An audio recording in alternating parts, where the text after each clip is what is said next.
نعبد وإياك نستعين اهدنا الصراط المستقيم صراط الذين أنعمت عليهم غير المغضوب عليهم ولا الضالين. بسم الله الرحمن الرحيم. الحمد لله رب العالمين والصلاة والسلام على رسول الله صلى الله عليه وسلم. اللهم أرنا حق حقا وارزقنا اتباعه وأرنا باطل باطلا وارزقنا اجتنابه فإنك على كل شيء قدير. اللهم فتحنا فإنك خير فاتحين. اللهم أنصرنا فإنك خير ناصرين برحمتك يا أرحم الراحمين يا عزيز يا غفار يا مجيب دعواتا استجيب دعانا يا رب العالمين. وصلى الله على سيدنا محمد وعلى آله وصحبه وسلم والحمد لله رب العالمين. Kwa upande wetu tumekwisha fungua mkutano wetu kwa upande wa Islam na tumemkabidhi Mwenyezi Mungu muumba wa mbingu na nchi kwa ajili ya ratiba leo. Asante kwa uzima uliotupa wanao hata tukawepo katika viwanja hivi kwa siku ya leo. Katika mazungumzo ambayo tutakuwa tunazungumza au katika mada ambayo tutakuwa inafikishwa, kikubwa ni kuweza kusikiliza, kutafakari na hatimaye kuweza kuyafanyia kazi. Lakini kwa namna moja au nyingine tujaribu kuwa ni wenye kusoma zaidi kuliko kuwa katika hali ya ushabiki. Lakini walimu wa pande zote mbili tunahitaji waweze kutengeneza mazingira ya kuwa ni wafundishaji zaidi kuliko kuwa ni washambuliaji. Mada itakapokuwa inahusu katika imani yako, jaribu kuifundisha vizuri, na baadaye mwenzako pia naye atakuja atafundisha mfano wa vile. Kisha baada ya dakika 10 kila mmoja atajaribu kupita kwa ajili ya kuweka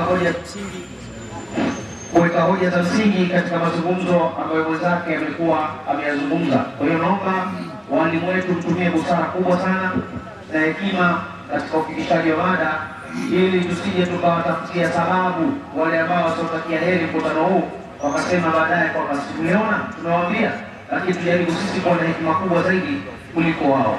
Asante mwenyekiti mwenza. Asante. Mimi wana maswali, wanataka kujua kwa nini jana mjafanya mkutano na leo mnafanya. Usimuulize mtu yoyote, nenda kwa mwenyekiti wa kule muulize, au njoo kwa mwenyekiti wa huku atakupa majawabu. Naomba mada tufikishe kwa dakika 20 badala ya dakika 30. Dakika 10 za nyongeza ziendelee kubaki vile vile dakika 10. Ilikuwa na shauri hilo. Naam, huyo ni mwazi, sio bwana mdogo, ni Sheikh Shafii. Bwana yeye simsimamie.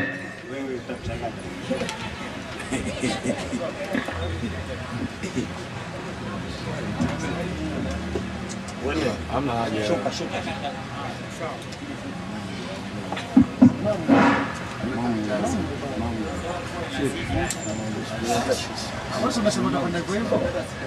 Assalamu alaikum warahmatullahi wabarakatuh. Waalaikumsalam warahmatullahi wabarakatuh. Alhamdulillahi rabbil alamin, wassalatu wassalamu ala rasulillah sallallahu alaihi wasallam. Amma ba'd. Baada ya kumshukuru Mwenyezi Mungu Subhanahu wa Ta'ala na kumtakia ziada rehema kipenzi chake Mtume Muhammad sallallahu alaihi wasallam. Ndugu zangu watukufu wa Kiislamu na ndugu zetu katika ada msiopata bahati ya kuwa Waislamu, mada ambayo tunataka tuzungumze, ipi dini ya wanadamu.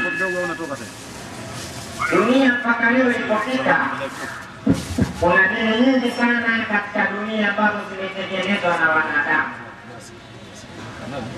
Lakini katika hizo tunaambiwa kuna dini kuu mbili. Wanasema kuna Ukristo na kuna Uislamu. Lakini tukiamua kuangalia katika dini kuu mbili hizi, lazima kutakuwa dini moja ambayo sio ya haki ama sio ya kweli. Waislamu wao wanasema Uislamu ni dini ya haki ambayo Mungu anaikubali, hiyo imani yetu. Na tunaamini manabii wote walikuwa Waislamu. Hii ndio imani yetu sisi Waislamu, kwa sababu tunajua kwamba Allah Subhanahu wa Ta'ala alipomuumba Adam kutokea, Adamu akateremshwa katika dunia. Watu wote duniani tunakubaliana kwamba tumetokana na Adamu, baba yetu Adamu, mama yetu Hawa. Lakini Adamu aliposhushwa katika dunia, kwa mujibu wa imani yetu ya Kiislamu, Mungu alimteremshia uongozi, akamwambia uongozi huo atakayefuata atakuwa amefanikiwa na atakayeacha atakuwa amepata hasara. Akamteremshia kitu kinachoitwa dini. Dini ni nini sasa? Dini ni mfumo ambao Mungu katuletea wanadamu. Ndani ya mfumo huo kuna maamrisho yake na kuna makatazo yake. Waislamu tunasema dini aliyoteremshiwa Adamu baba yetu, ambaye watu wote tunakubaliana duniani, aliteremshiwa dini yake. Sura ya 2 aya 213 Qur'an. أعوذ بالله من الشيطان الرجيم بسم الله الرحمن الرحيم. watu wote Mungu anasema katika Qur'an, anasema kana nasu, watu wote walikuwa wa dini moja ya haki aliyokuja nayo Nabii Adam. Mungu anasema toka Adamu analetwa katika dunia, Mungu anasema watu wote walikuwa na dini moja ya haki aliyokuja nayo Adamu. Kwa hiyo Qur'ani inatuambia Adamu wakati anateremshwa katika dunia, Mungu alimpelekea dini ya haki.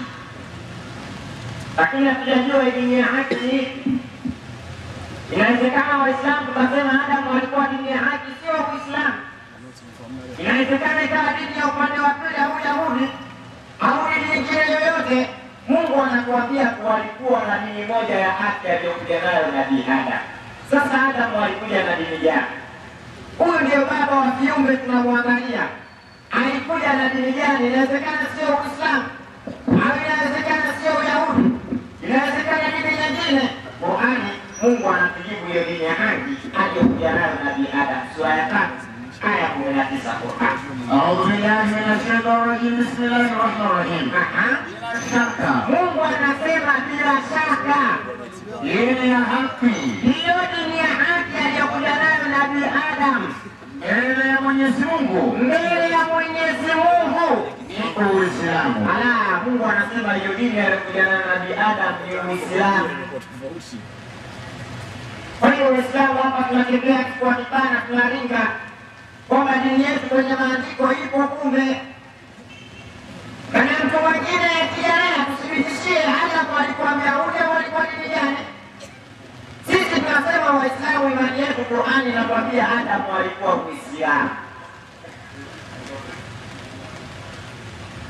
Kama mtu atabisha, tokee mtu atuambie kwa mujibu wa vitabu vyake kwamba Adamu hakuwa Muislamu, alikuwa na dini fulani, lakini Qur'ani inatuambia Adamu alikuwa Muislamu. Rudi 2:213 Qur'ani. Kisha wakahitilafiana, lakini baada ya Adamu kuwa Muislamu, Mungu anasema watu wakatofautiana, wakaenda kinyume, wakaacha Uislamu. Sasa basi Mwenyezi Mungu akawateremshia manabii, akawateremshia vitabu. Mungu akaona hapana, watu washaenda kinyume, wameacha Uislamu dini ya Adamu. Mungu sasa akawateremshia manabii, lakini Mungu akajua hawa manabii mnaowapeleka hawa watu watawadai ushahidi. Wakienda kusema kwamba Uislamu ndio dini bila kutoa ushahidi, wanadamu hawatokubali. Akafanyaje Mungu? Basi akawateremshia manabii watoa habari njema na waonyao. Mungu akawateremsha manabii watoao habari njema na waonyao.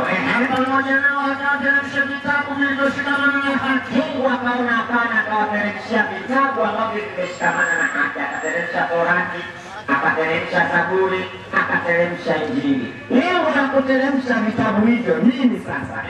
Ili vihukumu baina ya watu Katika yale waliokhitilafiana. Leo sasa Mungu anasema vitabu hivyo vihukumu baina ya watu katika yale mambo ambayo wametofautiana. Mungu anatuambia kwa mujibu wa Qur'an kwamba Adam alikuwa Muislamu. Kwa nini Waislamu tuseme kwa kipana? Kumbe hata baba wa kiume alikuwa Muislamu kwa mujibu wa imani yake. Kama hakuwa Muislamu Muislamu. Wenzetu mtu mwingine akija atatuambia hapana bwana, huyo hakuwa Muislamu, alikuwa na dini ya upande fulani. Mungu anasema akawateremsha manabii walioshikamana na haki, pamoja nao akawapa vitabu. Inawezekana Adamu akawa Muislamu, lakini kuna mtu akaja kuleta dini nyingine. Kizazi cha Adamu kikaondoka, akaja Nuhu alayhi salam. Nuhu naye alikuwa na dini gani? 71:26 Qur'an. 71:26 Qur'an inasema, a'udhu billahi minash shaitani rajim, bismillahir rahmanir rahim. Nuhu akazidi kusema, Qur'an inatuambia Nuhu aliwalingania watu wake wakawa hawamkubali. Nuhu akaomba dua kwa Mwenyezi Mungu, akazidi kusema, akasemaje? Mola wangu usimwache juu ya ardhi mkazi wake yoyote katika makafiri. Anamwambia la tadhara ala al-ardhi min al-kafirina dayara, usiache katika ardhi mkazi wake yoyote katika makafiri. Endelea. Hakika ukiwaacha utapoteza watu wako waliotengenea. Kama utawaacha hao watapoteza watu wako waliotengenea, kisha wala hawatazalia watoto wenye kufuru kama wao. endelea. Mola wangu, Mungu anamwambia Mungu, Mola wangu unihufirie mimi Nuhu, nisamehe mimi Nuhu, na wazee wangu mimi Nuhu, na wazee wangu mimi Nuhu, na kila aliyeingia nyumbani wangu, na kila ambaye ameingia katika nyumba yangu hali ya kuwa ni Muislamu. ni Muislamu. Endelea. Na Waislamu wanaume, Anasema uwasamehe Waislamu wanaume na Waislamu wanawake. na Waislamu wanawake. Inatosha la. Kumbe hata Nuhu naye alikuwa Muislamu. Kama sio Muislamu, ndio anakuambia alikuwa na dini gani? Lakini kwa mujibu wa Qur'ani, Adam Muislamu, Nuhu Muislamu. Sasa hizi nyingine zinatoka wapi? Na mtu akija kufundisha tuelewe, Waislamu tunatembea kifua kipana, tunaringa. Ukituuliza Adam Muislamu tunakupa haya, ukituuliza Nuhu Muislamu tunakupa haya. Lazima tutembee kifua kipana na turinge kwamba Adam Muislamu, Nuhu Muislamu. Hizi dini nyingine sasa zimetokea upande gani? Ipi dini ya manabii? Nuhu Muislamu, Adam Muislamu, kizazi kikaenda kikaja mpaka kwa Ibrahimu alayhi salam. Wenzetu upande wa pili wakatuambia Ibrahimu ni baba yao wa imani, na sisi Waislamu tukasema Ibrahimu ni baba yetu wa imani, kwa sababu Mungu anasema watakhadha Allahu Ibrahima khalila, kwamba Mungu amemchagua Ibrahimu kuwa kipenzi. Mayahudi na Wakristo walimfuata Mtume Muhammad sallallahu alaihi wasallam, wakamwambia bwana, ujue kama Ibrahimu alikuwa Myahudi, ujue kama Ibrahimu alikuwa Mkristo. Mungu akateremsha haya, anajibu majibu yale. Sura ya 3 aya 65 Qur'an. 367 Qur'an inasema, 365 Qur'an. 365. A'udhu billahi minash shaitani rajim, bismillahir rahmanir rahim. 365 Qur'an. 65. Ibrahimu 65 inasema, enyi watu mliopewa kitabu. Mungu anawauliza, enyi watu ambao mmepewa kitabu, mbona mnashindana juu ya Ibrahimu? Mbona mnabishana juu ya Ibrahimu? Mbona mnabishana juu ya Ibrahimu? Yeye anasema Myahudi, huyo anasema Mkristo, huyo anasema Muislamu. Mbona mnabishana juu ya Ibrahimu nyewe? Na hali Taurati na Injili hazikuteremshwa ila baada yake. Basi, je, mfahamu? Ndio. Ibrahimu hakuwa Myahudi wala Mkristo. Mungu anakataa, anasema ma kana Ibrahimu yahudia wala nasrania. Ibrahimu hakuwa Myahudi wala hakuwa Mkristo. Mungu anakataa. Wenzetu upande wa pili watatuambia hivi dini ya manabii. Sisi tunasema manabii wote ni Waislamu. Sasa Ibrahimu kuwa Myahudi wala Mkristo, ulikuwa dini gani? 679 Qur'an. 679 Qur'an inasema, a'udhu billahi minash shaitani rajim, bismillahir rahmanir rahim. 679 inasema, Ibrahimu, Mungu anasema Ibrahimu anasema mimi Ibrahimu nimeuelekeza uso wangu kwa yule aliyeziumba mbingu na ardhi. Nimeuelekeza uso wangu kwa yule aliyeziumba mbingu na ardhi. Hali ya kuwa nimeacha dini za upotevu. Hali ya kuwa nimeacha dini zote za upotevu. Mimi Ibrahimu ni Muislamu. Mimi ni Muislamu jamani. Ibrahimu anasema mimi Muislamu. Manabii wote walikuwa Waislamu.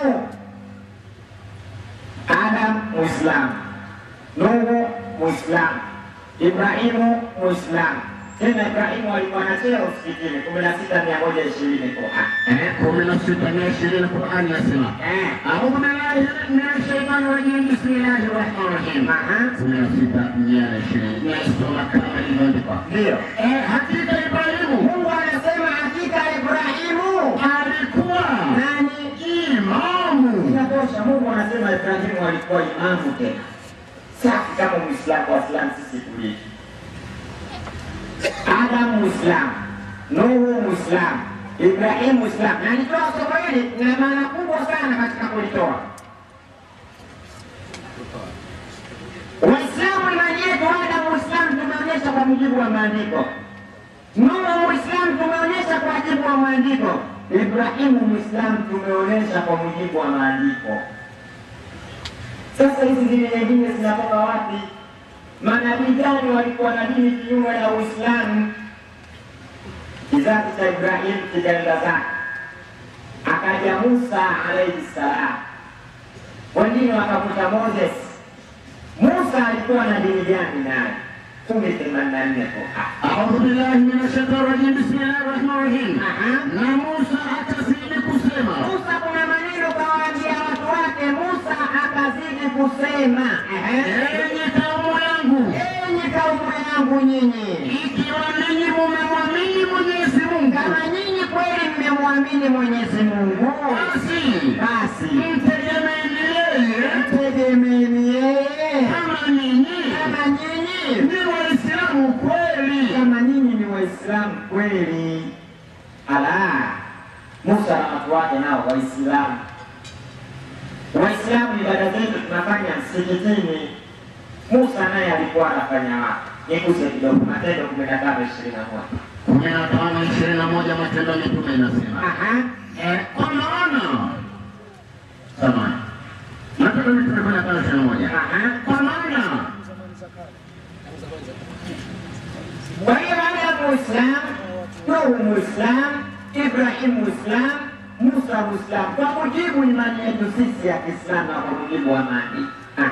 Kwa maana Biblia inasema kwa maana tangu zamani za kale Musa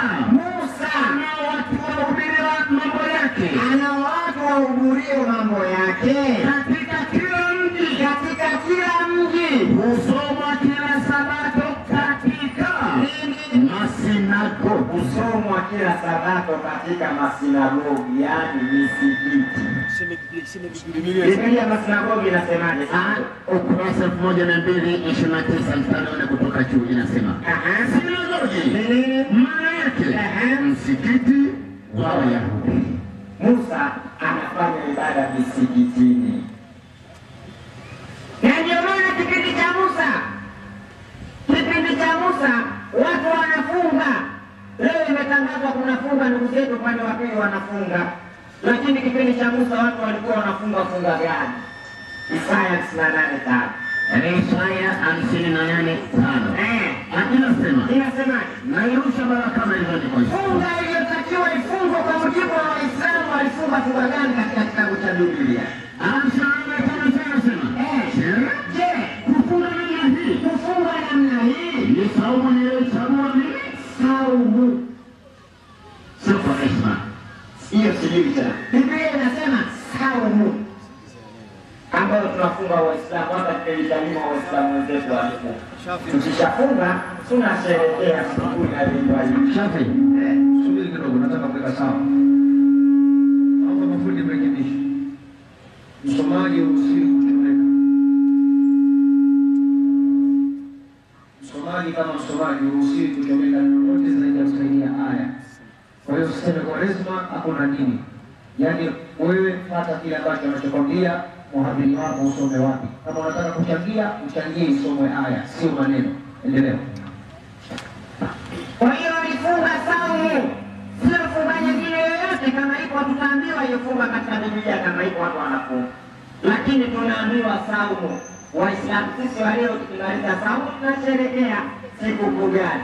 Musa alisherehekea hiyo 16:14 Kumbukumbu la Taurati. 16:14 Kumbukumbu la Taurati nasema, nawe utafurahi katika idi yako. Biblia inasema nawe utafurahi katika idi yako. Kwa Waislamu wenzetu, idi yako watafurahi. Na sisi Waislamu tukimaliza saumu tunasherehekea idi kama Muislamu wenzetu Musa alivyofanya. Adamu Muislamu, Nuhu Muislamu, Ibrahimu Muislamu, Musa Muislamu. Hizi dini nyingine zimetoka wapi sasa? Dini ya manabii ipi sasa zaidi ya Uislamu? Mungu anatulijia katika 42:13 Qur'an. Hapa mbele kuna Qur'an inasema, "A'udhu billahi minash shaitani rajim. Bismillahirrahmanirrahim." Amekupa sharia ya dini ile. Mungu anasema ametupa sharia ya dini ile. Tuliyohusia Nuhu. Hiyo dini kausiwa Nuhu. Tumeona dini gani mabwana? Uislamu. Na tulikufunulia wewe Muhammad. Tumefunulia wewe Muhammad Uislamu. Na tuliohusia Ibrahimu tumeona kausiwa Uislamu. Na Musa tumeona Uislamu. Na Isa ambaye Yesu Mungu anasema alikuwa Muislamu. Wasimamisheni dini wala msifarikane kwayo. Mungu anasema manabii wote walikuwa Waislamu. Tukisema Islam ni neno la Kiarabu lenye maana ya unyenyekevu. Ibrahimu na Isaka na wanawe walikuwa dini gani na wakina Yakobo? Sura ya 2 aya 130 Qur'an. 230 Qur'an inasema, "A'udhu billahi minash shaitani rajim. Bismillahirrahmanirrahim."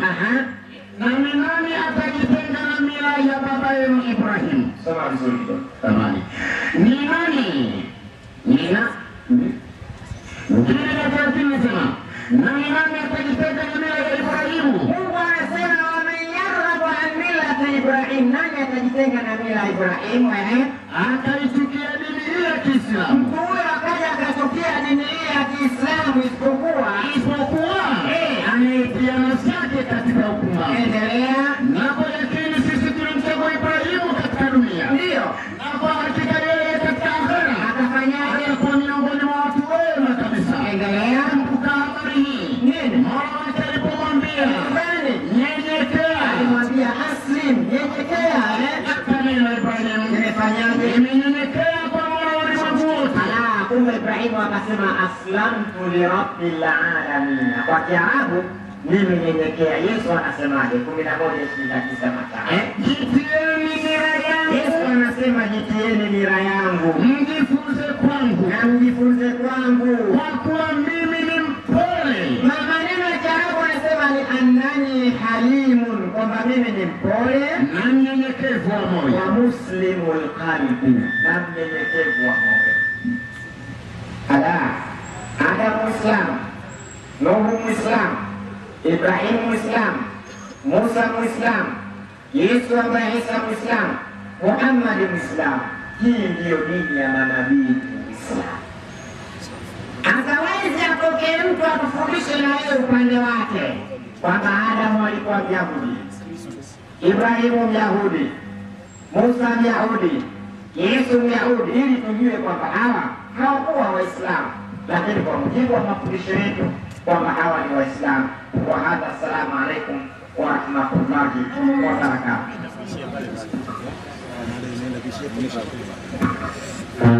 Waalaikum salam wa rahmatullahi wa barakatuh. Kama dakika 20 zimetumika, muhadhara umepita vizuri kabisa.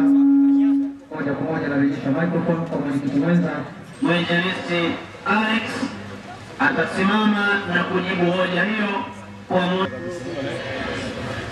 Bwana Yesu asifiwe. Mwanakondoo ameshinda.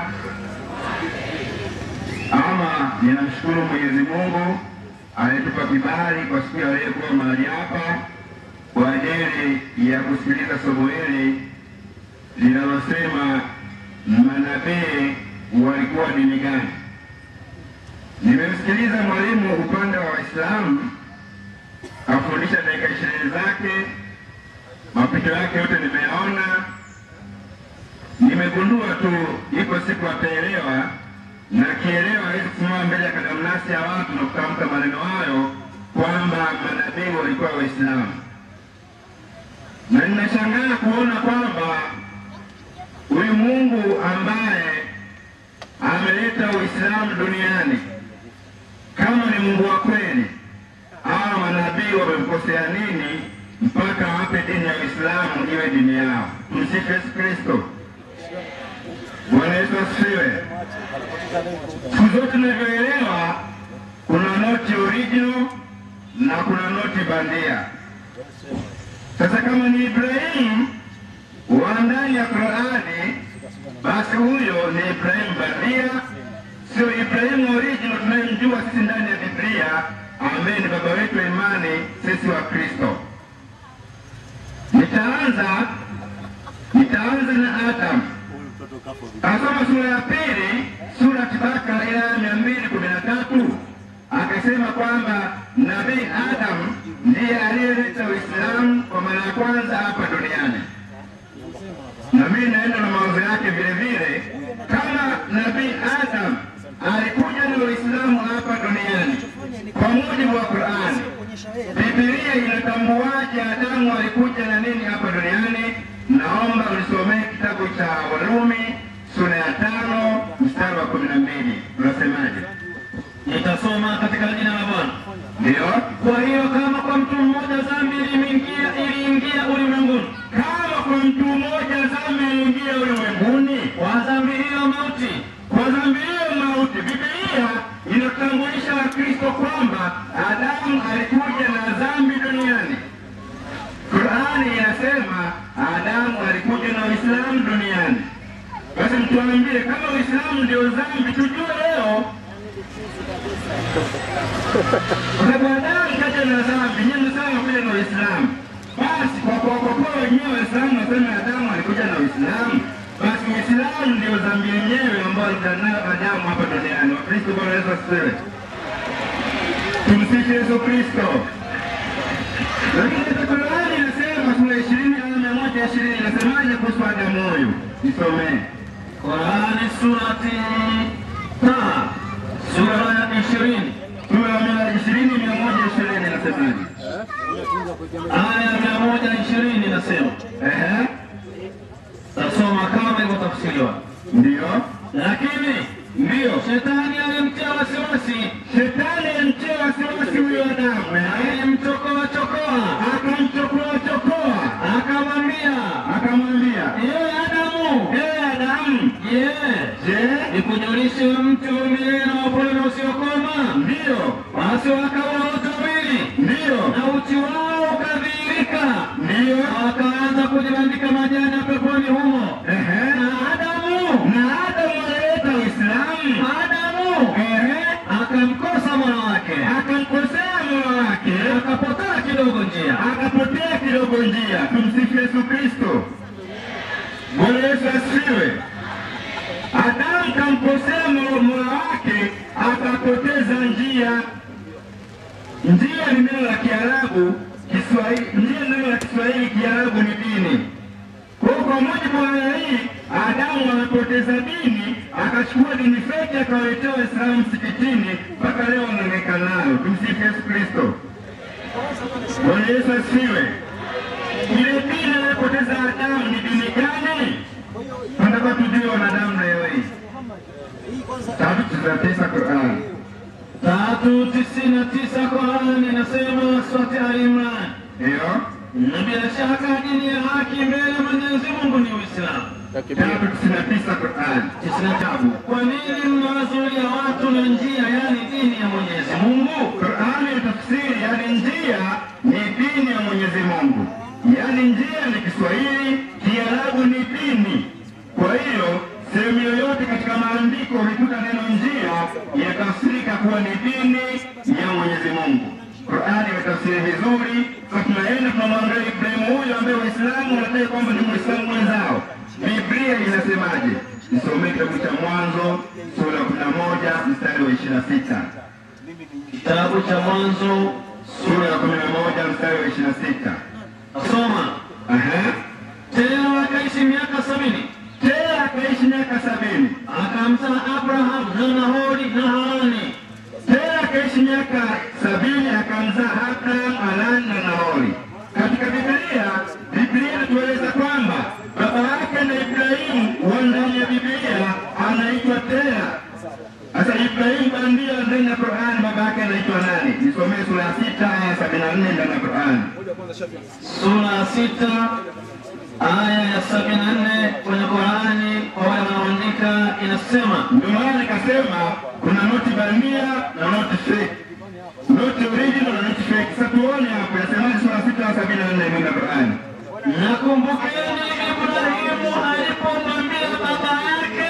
Nakumbukeni Ibrahimu alipomwambia baba yake Azari.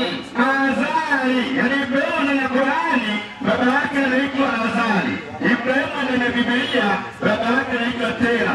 Jamani ni mmoja wawili. Huyo mnamjua huko kwenu msikitini, sasa tumtambui. Bwana Yesu asifiwe. Tumsifu Yesu Kristo. Endelea na hiyo, naenda kusemaje? Wamewafanya masanamu kuwa waungu. Hakika nilikuona wewe na watu wako katika upotofu leo dhahiri. Ndio. Na namna hivi tulimwonyesha Ibrahimu ufalme wa mbingu na ardhi. Ndio. Na usiku alipomwingia Ibrahimu na hali amekaa na makafiri. Ndio. Akaona nyota. Alinena makusudi kuna kuwavuta watumie fikra zao. Bwana Yesu asifiwe. Mwana kondoo ameshinda. Tuendelea sura 6 aya ya 75 pale. Inasemaje? Na usiku alipomwingia Ibrahimu na hali amekaa na makafiri. Ndio. Akaona nyota. Alinena makusudi kuna kuwavuta watumie fikra zao. Nyota hii ni mwana wangu. Aya hii inathibitisha kwamba Ibrahimu ndani ya Qur'an alipoona nyota akasema nyota hii ni mwana wangu. Endelea. Ilipotoka ikapotea. Ndio. Alisema kuambia wale makafiri. Kana kwamba pamoja nao katika ibada ile. Ndio. Sipendi waona wanaopotea. Hawawepo ile wakati makususi tu. Ndio. Na usiku wa pili alipoona mwezi unachomoza alisema. Usiku wa pili alipoona mwezi unachomoza alisemaje? Kuambia wale marafiki zake wa kikafiri.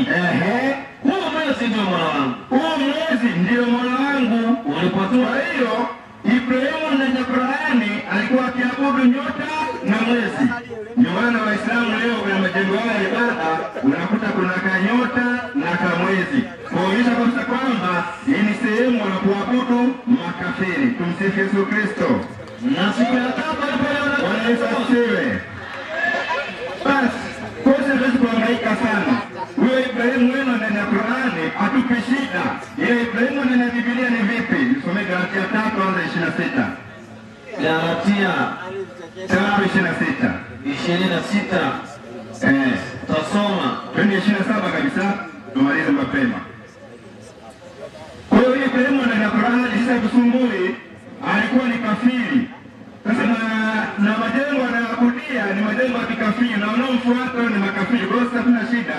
Ibrahimu ndani ya Biblia je, yeye alikuwa kafiri kama Waislamu? Somee Galatia 3 kuanzia 27. 27 inasemaje? Wale wanaandika anza kuandika 23. Maana ninyi nyote mliobatizwa katika Kristo mmemvaa Kristo. Maana ninyi nyote mliobatizwa katika Kristo mmemvaa Kristo.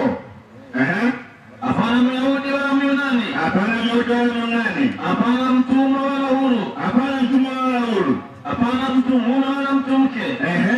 Maana nyote mmekuwa mmoja katika Kristo Yesu. Maana ninyi nyote mmekuwa mmoja katika Kristo Yesu. Na kama ninyi ni wa Kristo. Na kama ninyi ni wa Kristo. Basi mmekuwa uzao wa Ibrahimu na warisi sawasawa na ahadi. Tumtangie Yesu makofi wa Kristo. Biblia inasema kama sisi ni wa Kristo tumekuwa watoto wa Ibrahimu na warisi sawasawa na ahadi. Haiwezekani baba yetu wa imani awe Muislamu au sisi wa Kristo. Inawezekana? Kwa hiyo nyie baki naye msikitini Ibrahimu wenu mpagani na sisi tunaendelea na Ibrahimu wetu Mkristo. Bwana Yesu asifiwe sana. 25:43 Qur'ani. 25:43 Qur'ani. Wale hawa kina Ibrahimu na Waislamu wenzake kwa wanaabudu nini kule Maka? 25:43 Qur'ani inasemaje? Surat Mtakatifu Furqan. Nenda katika ufafanuzi nasemaje? Anasema Waarabu kwa ujinga wao. Yaani Qur'ani ni kitabu ambacho sijui na kisiki na hakina nini. Yaani kinawatukana Waarabu kwa ujinga wao.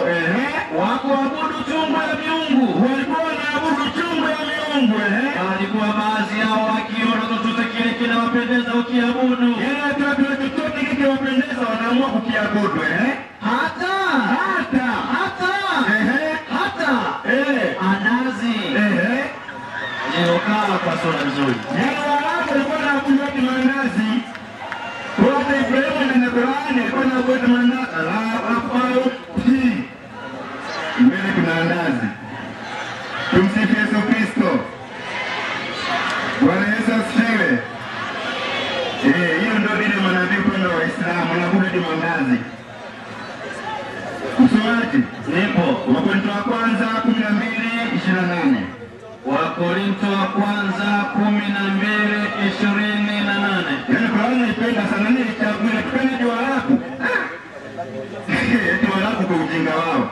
Na Mungu ameweka wengine katika kanisa. Na Mungu ameweka wengine katika kanisa. Wa kwanza Mitume wote wanatoka katika makanisa. Biblia inasema wa pili manabii wanatoka katika makanisa. Tumsifu Yesu Kristo. Bwana Yesu asifiwe. Hiyo ndio Biblia. Somo la leo, manabii walikuwa dini gani? Biblia inasema mitume wanatoka katika makanisa, manabii wanatoka katika makanisa. Bila shaka wanaoenda kusali kanisani ni Wakristo. Tumsifu Yesu Kristo. Bwana Yesu asifiwe. Mwana-kondoo ameshinda. Msomaji, Nipo. Matendo 7:38. 7:38 Matendo ya Mitume. Tuone Musa alikuwa anasali katika jengo gani? Ili leo mtuambie hilo jengo je ni msikiti? Some 7:38 majina ya Matendo ya Mitume. Yeye ndiye aliyekuwa katika kanisa. Yeye Musa alikuwa katika kanisa. Jangwani. Tumsifu Yesu Kristo. Bwana Yesu asifiwe. Labda kwa kuanzia hapo hapa ndio picha kamili ya 37 anasemaje? Anasema Musa huyo ndiye aliyewaambia Waisraeli. Bwana Mungu wenu atawainulia nabii katika ndugu zenu kama mimi. Ndio. Sikieni yeye. Ndio. Yeye ndiye aliyekuwa katika kanisa jangwani. Yeye Musa alikuwa katika kanisa jangwani. Mtu huyo baba zetu hawakutaka Inatosha. Tumsifu Yesu Kristo. Wanaenda kanisani Waislamu wa Kristo. Basi kesi imeisha. Huyo Ibrahimu wenu bandia mtatueleza mnamtolea wapi? Na Musa wenu bandia leo mtatueleza mmemtolea wapi? Biblia itangulia kuwepo. Qur'ani inakuja karne ya 7. Mnakuja kutuambia Ibrahimu alikuwa Muislamu. Hiyo habari mmezitolea wapi? Mmezitolea wapi msomaji? Petro wa kwanza 1:10 tumaliza kabisa kesi hapo. Petro wa kwanza 1:10. Tasoma katika jina la Bwana. Ndio. Maandiko matakatifu ya Mungu aliye hai yanasema hakuna nabii aliyewahi kuwa Muislamu. Labda ni kiini macho tu. Yaani wankosea nini Mungu mpaka wa Waislamu wa manabii? Anasema katika habari ya wokovu huo. Ndio. Manabii walitafuta na kuchunguza wakachunguza ambayo alitabiri habari ya neema itakayowafikia nini. Wakatafuta ni wakati upi na wakati wa namna gani ulioona na Roho wa Kristo. Aliyekuwa ndani ya manabii akiwaongoza manabii kufikia habari zake za kusulubishwa msalabani. Kwa Yesu Kristo alikuwa anawaongoza manabii wote ili wawe katika dini ya Kristo. Ili kweli kama Muhammad alikuwa ni nani? Kama na Muhammad ni nabii kweli wa Mungu, je, mnakubali uongozi wa Roho wa Kristo? Maelezo yanasema namna hiyo. Katika Imprimato. Petro wa kwanza 1:10. Ndio. Manabii walipata kuvuviwa na Roho wa Kristo. Manabii walipata kuvuviwa wake kabla ya kutoa ubinadamu. Kabla ya kutoa ubinadamu, Yesu Kristo alikuwa ndani ya manabii akiwaongoza manabii. Ukisoma Mathayo 23 mstari wa 10, Yesu msimwite mtu yoyote kiongozi hapa duniani. Kiongozi wenu ni mmoja, naye ndiye Kristo.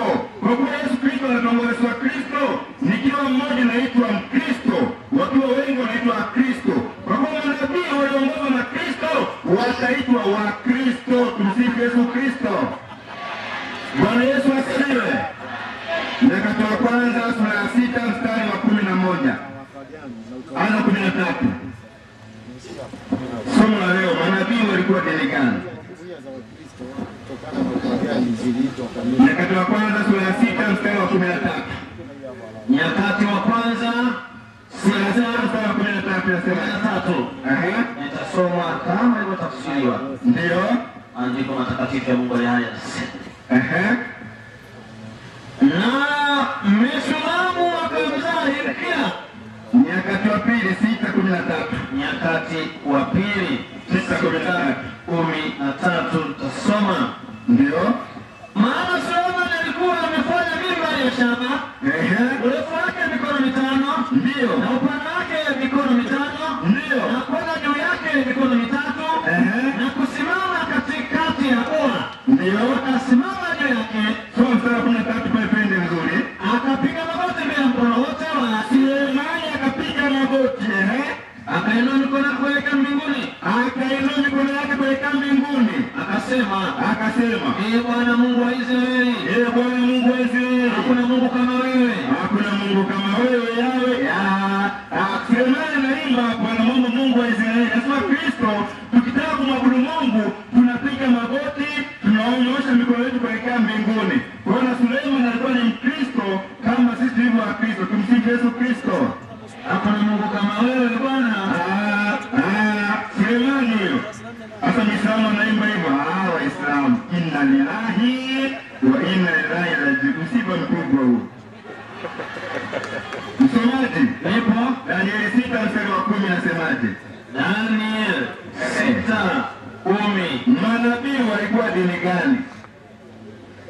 Hapo ndio kwa Daniel Sura ya 6 mstari wa 10. Daniel anasema, tasoma kwa jina la Bwana.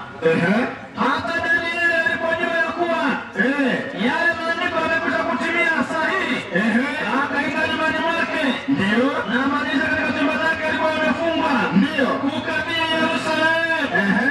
Akapiga magoti mara 3 kila siku. Akapiga magoti mara 3 kila siku. Akasali.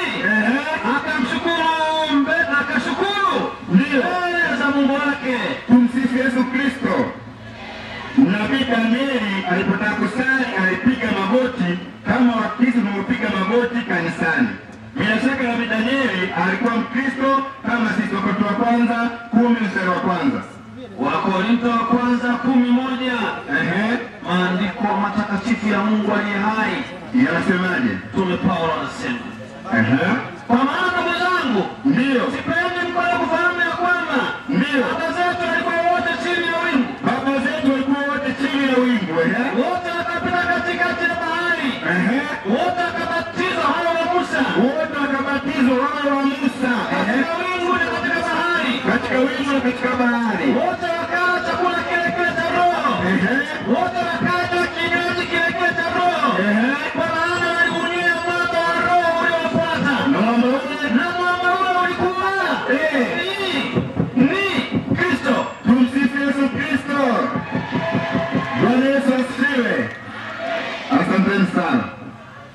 Naam, Wakristo, haleluya. Mwalimu wangu Alex, mwinjilisti na mwalimu, amekwisha kuhitimisha dakika zake 20 za awali. Sasa ni zamu ya mwenyekiti mwenza kule ili amlete. Nashukuru mwalimu kuweza kutumia dakika zake 20 vizuri kabisa, na kwa upande wetu sisi Waislamu bila kupoteza muda ni kuweza kuzitumia dakika 10 kwa ajili ya kuweza kufanya manabii kati ya Uislamu na Ukristo. Ustadhi Shafi Shomari Pango, dakika 10. Atasomea nini sasa? Warahmatullahi wabarakatuh. Muislamu takriban. Nimpongeze kijana mpaka anashuka, hajataja na pia hata mmoja alikuwa na dini ya Kikristo, mpaka anakaa chini anasema tu Adamu alikuja na dhambi. Sasa mimi nazungumza na watu wenye akili, wanafuatilia watu wawili wanazungumza kitu gani. Kuna maneno kazungumza, anamwachia mwenye kila mtu mwenye akili atajaji katika kichwa chake. Anasema Adamu alikuja na dhambi. Hii jamani, duniani kuna mtu anakosa dhambi?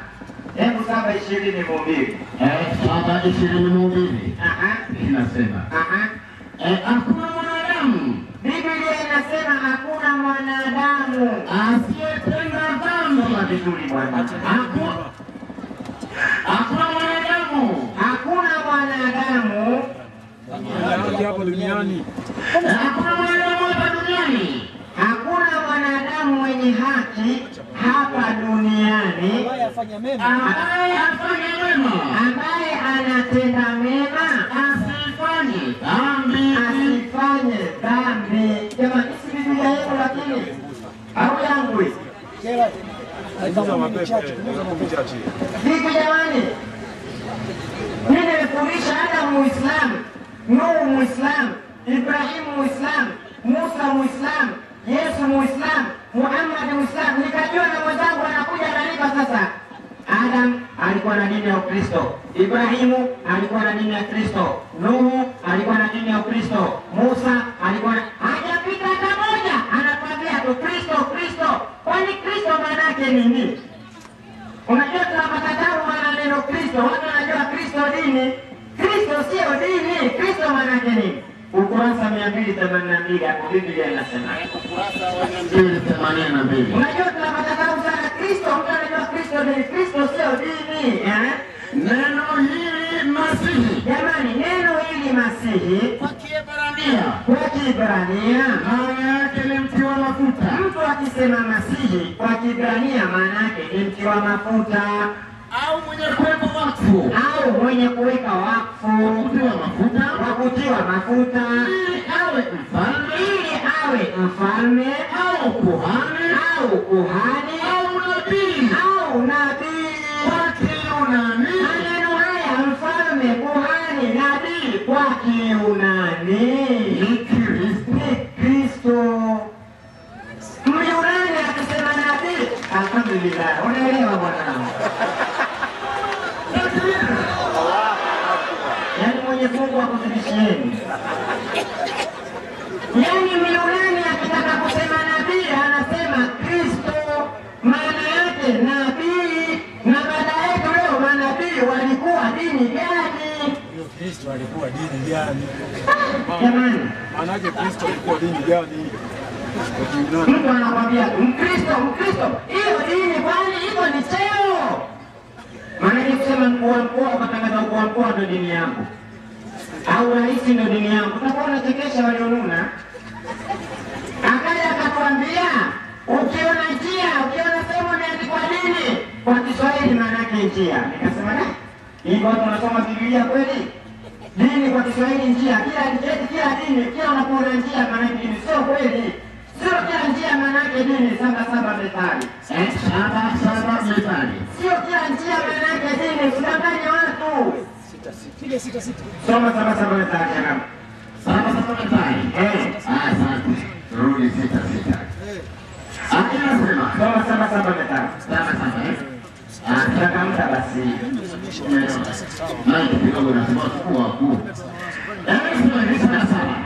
Nikaona katikati ya wajinga. Andiko linasema nikaona katikati ya wajinga.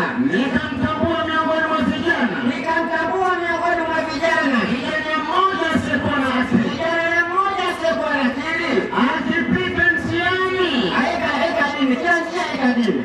Akipita dini. Karibu na pembe yake. Akishika dini. Iye nayo. Nyumbani kwake. Kuna dini ile nyumbani kwangu. Njia hiyo nimeweka dini. Kwa hiyo kila njia unasema dini nimeweka kwenye njia dini. Dini ya nyumbani kwangu ndio dini gani? Tusomeni vizuri maandiko haya, tupoteze umma. Watu wamekuja wakakusoma wewe tunasema kitu gani? Akaja akanisekesha akaniambia, manabii wote walikuwa kanisani ndugu zangu, hata kanisa havijui nini. Kanisa sio jengo, kanisa sio jengo. Hebu Biblia ukurasa 2086, kanisa nini jamani? Wapi inasema? Kanisa ni nini? Kanisa. Kanisa. Maana ya neno kanisa. Maana ya neno kanisa. Kwa Kiyunani. Kwa Kiyunani. Ecclesia. Maana yake Yaani nini? Mkutano. Mkutano. Unajua kichwa kinaniuma kufundisha mpaka nachoka sasa.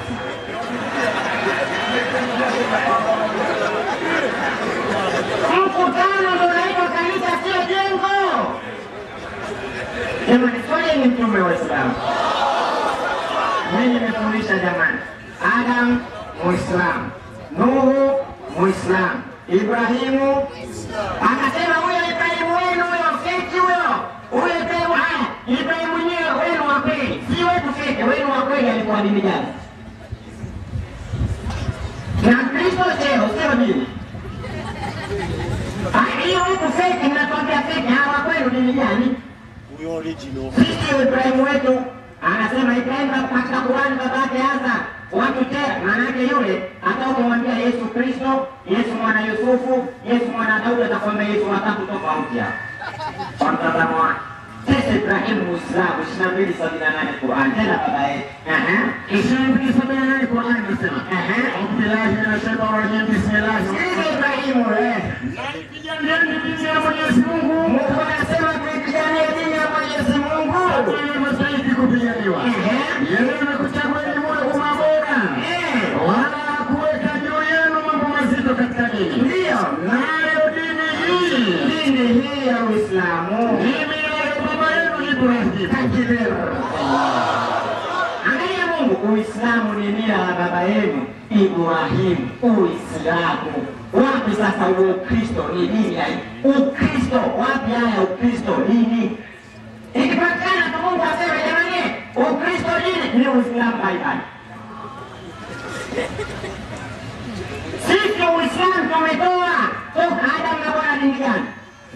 Nuhu, Ibrahimu, Musa, Yesu, Muhammad. Wewe unatoi kama nilivyotoa mimi, unaishia tu Kristo cheo, sio dini. Toa sasa. Adam Mkristo, Ibrahimu Mkristo, Nuhu Mkristo, Musa Mkristo, Yesu Mkristo. Toa kama nilivyotoa mimi, waonyesha watu basi. Hata kama Muhammad Mkristo. Hata kama mwataki Ibrahimu Muhammad watoe vyao. Alafu akatwambia nyinyi makafiri, huyo Ibrahimu na makafiri walapo walikuwa wanakuja ndani. Jamani, walapo na Uislamu kwani waliompiga mtume sio Arabu? Sasa ni vipi? Tunazungumzia Uislamu, sio ukabila. Anatwambia nyinyi makafiri. Sasa na mimi nikijibu makafiri tunaanzisha mambo mkolea atafunga kikao. Lakini mimi sijibu nani kama hivi. Kwa sababu na hekima najua watafanya vijana tukiwezo. Leo nizungumze tena makafiri tena tutakibiana. Hebu 64 Qur'an. 64 Qur'an inasema A'udhu billahi minash shaitani rajim. Kwa hiyo mimi siwezi kumfuata alipofanya yana, mimi nafundisha basi. Mwenye akili atajaji. Yeye ndiye aliyekuumbeni nyinyi nyote. Mungu anasema katuumba sisi sote. Na kuna wengine wenu. Kuna wengine katika sisi makafiri. Na wengine wenu Ni nani? ni Waislamu.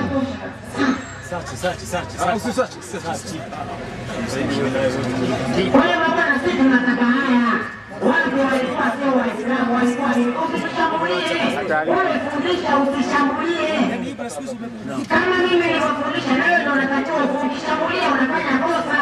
Mimi kwa nakuja, unajua unakuja hapa unatuambia Adam Kristo, Ibrahimu Kristo, Musa Kristo, Yesu Kristo, Nuhu Kristo, wana dini ya Kikristo. Mimi kwa najua unasema dini ya Ukristo. Wanataja Kristo cheo, sio dini ndugu yangu. Hawa walikuwa Waislamu sana, nimekutajia hapa. Walifunga saumu, sio Kwaresma, utapita humo. Walisherehekea hivi, si Christmas wala Pasaka. Waislamu wenzetu hawa. Na Yesu ni Muislamu.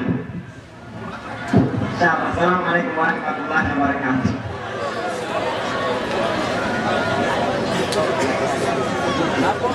Naona walisha kuzoea Uislamu hapa umefurahi sana. Haya, napenda sana. Haya, moja kwa moja Kama yetu dakika 10 summary. Anakwenda Damian Moses Chimemena. Tumsifu Yesu Kristo. Amina. Mimi naanza chini kumalizia Shafii naelekea juu. Shafii anasema Musa alikuwa Muislamu kwa vile amekula Idi. Basi ungewaambia watu pia Musa alikuwa Pasaka, alikuwa dini gani wanataka kula Pasaka? Maana Pasaka wanakula watu gani wa Kristo? Sio kula Kristo Pasaka. Ndio. Musa kala Pasaka, kula Pasaka. Kala Pasaka. Alikuwa dini gani wanataka kula Pasaka? Kristo. Jambo la pili, unaposema Musa amekula Idi, neno Idi ni neno la Kiarabu. Kwa Kiswahili maana yake sikukuu. Kwa hiyo Idi ni maana yake sikukuu. Sasa labda useme alikula Idi gani? Alikula sikukuu gani? Musa alikula Idi ya Pasaka, Idi ya vibanda, Idi ya mavuno. Wakristo haleluya. Amina. Alafu ametoa 3:11 Qur'an. Ametoa 62 kwamba Mungu kaumba makafiri na akaumba Waislamu. Huyo sio Mungu wa kweli. Mungu wa kweli hajamuumba kafiri wala hakuumba Muislamu. Aliumba Adam na Eva, watu wawili tu. Akatuambia kati ya Adam na mkewe, nani alikuwa kafiri, nani alikuwa Muislamu?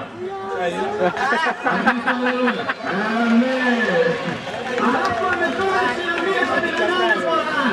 Kwamba Ibrahimu ni Uislamu ni mila ya Ibrahimu. Kumbe Uislamu sio dini, tunahangaika hapa bure. Uislamu ni mila ya nani wa Kristo? Ya Ibrahim. Lakini sio neno la Biblia.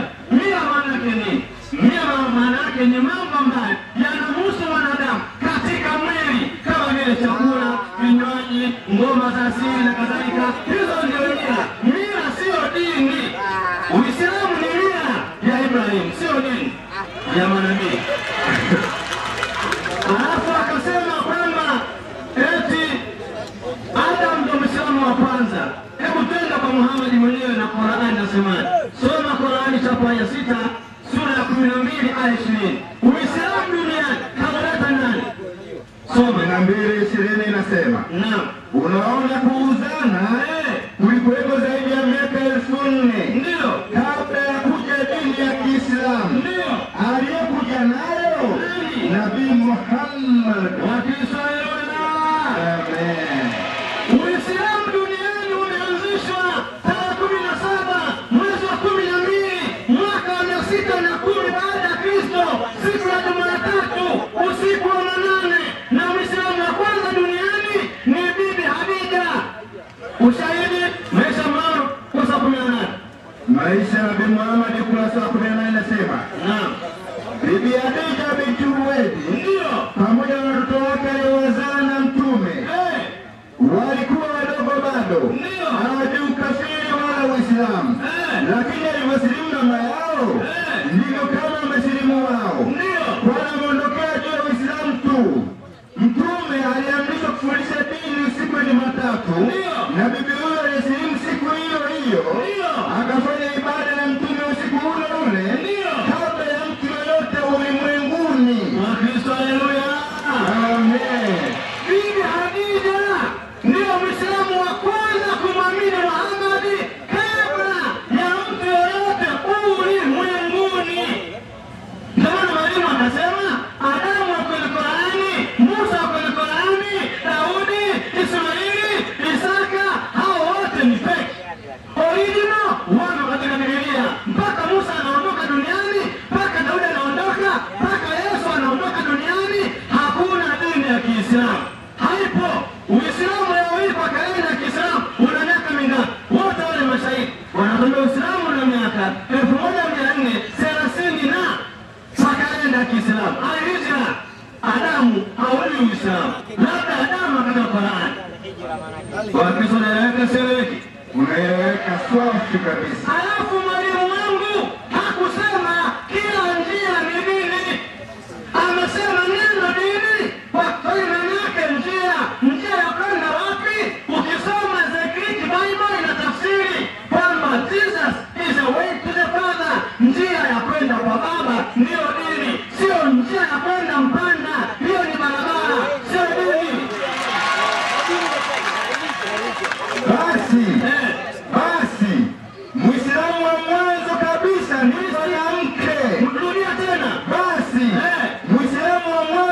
kabisa ni mwanamke. Muislamu wa mwanzo kabisa duniani ni mwanamke, Bibi Hadija.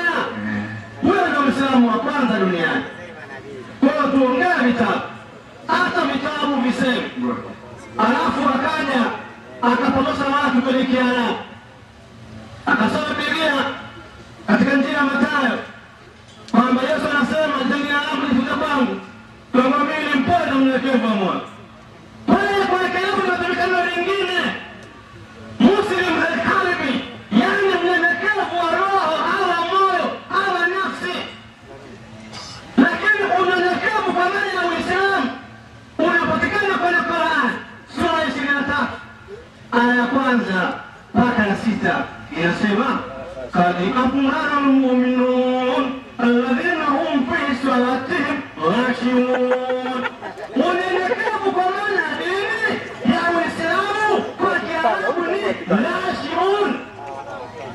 Kwa maana Yesu, kila ambaye ananyenyekea dini yake, iwe ya kweli iwe ya uongo, unasema Muislamu. Kwa hiyo unyenyekevu wa Mungu wake au dini yake, usimpachike Yesu Uislamu. Wakristo wewe. Amina. Hata Paulo anasema na yeye mnyenyekevu. Na yeye Muislamu. Paulo ni mnyenyekevu. Anamtia Yesu Kristo. Yohana 14:6. Yohana 14:6. Mwalimu anasema Ukristo ni njia au ni dini, ailenga dini au njia ya kwenda wapi? Sikia maneno haya. Inasema mimi ni njia na kweli na uzima. Ndio. Mtu haji kwa Baba ila kwa njia ya mimi. Haleluya. Amina. Ifikia tu mtuambie ukweli. Wakristo sasa tujue kama kweli Adamu alikuwa Muislamu, Uislamu wa Adamu ulikuwaje?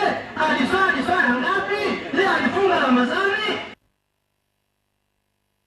Gani haya? Musa aliona mwezi akafunga.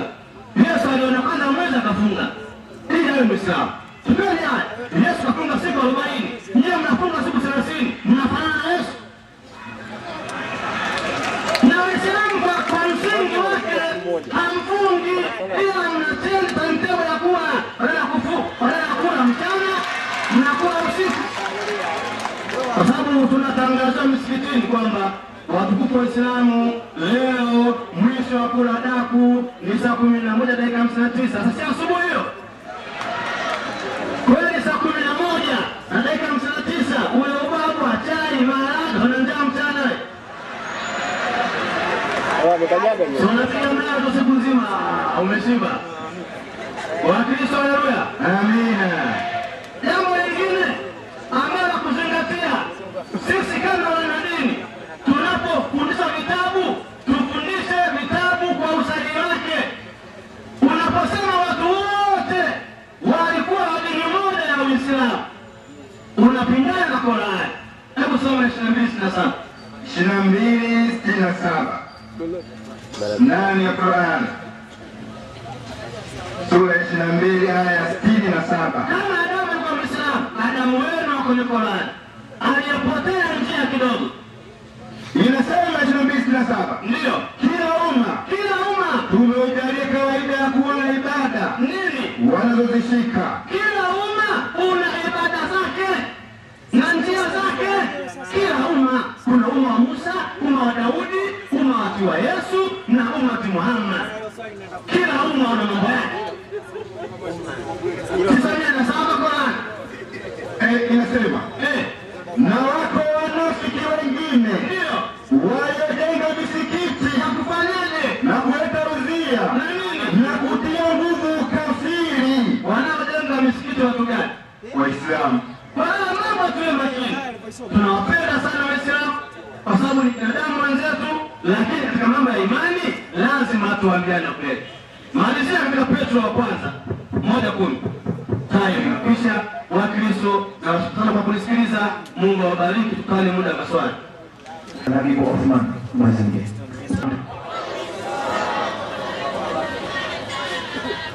Kijana, unajua mwanafunzi yoyote anapokuwa amefaulu lazima mpe pongezi.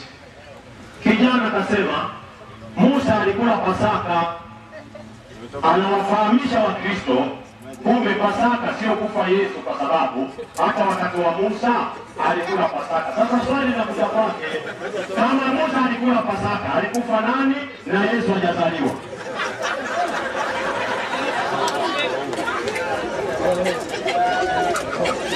Hiyo ya kwanza. Ya pili, kuna kijana mmoja akasema huyu Ibrahimu huyu sio yule, huyu mnayemwamini nyinyi ndio Muislamu. 14:39 Qur'an 14:39 tunajenga hoja kwa watu waliokwenda shule, hasa Mpanda. 14:39 inasema, naam, namshukuru Mwenyezi Mungu. Ibrahimu anasema namshukuru Mwenyezi Mungu aliyenipa juu ya uzee wangu, uzee wangu watoto wawili hawa, Ismaili na nani? na Ishako. Kumbe huyu Ibrahimu ndio mwenye watoto wawili, Ismaili na Ishaka. Huyu nyinyi mnasema feki. Sasa swali linauliza, huyu Ibrahimu wenu watoto wake walikuwa nani na nani?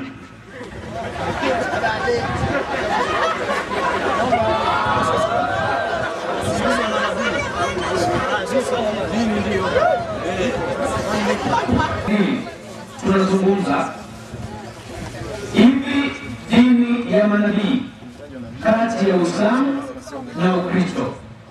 Kimsingi ni kwamba mwalimu amejaribu kwenye Qur'ani mwingine na Ibrahimu wa kwenye Biblia ni mwingine. Mwalimu ametoa aya. Kimsingi ni kwamba anahitaji kuweza kujua Ibrahimu huyo ambaye yupo katika upande wa pili huko, naye pia dini yake ni dini gani, na je anawatoa watoto wake ni kina nani, ili tujue ndio huyu au sio huyu aliyezungumziwa kwamba ni Muislamu. Nafikiri nielewe kwa mwalimu. Mwalimu tumeweza tumekupata.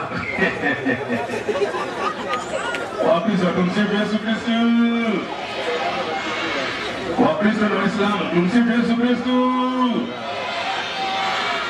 Asante sana. Haleluya.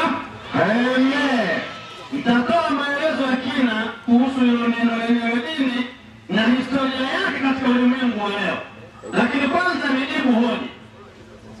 Musa alikuwa Pasaka, na mnasema Wakristo Pasaka alikufa kwa Yesu. Wakati Musa alikuwa Pasaka alikufa nani? Swali la msingi mngehoji, kwa nini Musa alikuwa Pasaka? Tungekufundisha. Musa alikuwa Pasaka ili kukumbuka namna aliyotolea utumwani Misri na kuingia katika nchi ya ahadi. Ndio maana akaambiwa ale Pasaka, achinje kondoo kila mwaka. Sisi Wakristo tunakula Pasaka sababu Yesu Kristo ametukomboa sisi, sio kutoka Misri, bali ametukomboa kutoka kwenye dhambi. Na maana kila mwaka tunaadhimisha kifo cha Yesu Kristo. Yeye Kristo ndiye Pasaka wetu. Ushahidi wa Korintho wa kwanza 5:7 inasema, basi jisafisheni, ndio mkatoe ile chachu ya kale, ndio mpate kuwa donge jipya, ndio kama vile mlivyovutiwa chachu. Kwa maana Pasaka wetu ndio amekwisha kutolewa kuwa sadaka, yaani Kristo. haleluya. Amen. Wayahudi Pasaka yao alikuwa ni kondoo wa kweli wa kufugwa. Sisi Pasaka wetu ni Yesu Kristo. Hafi kila mwaka, bali tunaadhimisha kifo chake kila mwaka. Nijibu swali la msingi. Kama Ibrahimu Biblia sio hiyo kwenye Qur'ani. Qur'ani inatamka Ibrahimu alikuwa na watoto wawili, Ismaili na Isaka. Biblia inasemaje? Ibrahimu alikuwa na watoto ngapi? Majina yao ni yapi? Kama sio wawili, basi Ibrahimu kwenye Biblia na Qur'ani ni mmoja na wote ni Waislamu. Lakini kama Ibrahimu kwenye Biblia alikuwa na watoto 8 au mmoja, basi hawa ni watu wawili tofauti. 25:1 Inasema, Ibrahimu alioa mke mwingine. Naomba uwanja mzima tusaidiane kuhesabu wakati swala watakapotajwa. Twende. Ibrahimu alioa mke mwingine, jina lake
katika habari ya wokovu huo manabii walitafuta na kuchunguza ambao walitabiri habari za neema itakayowafikieni ninyi.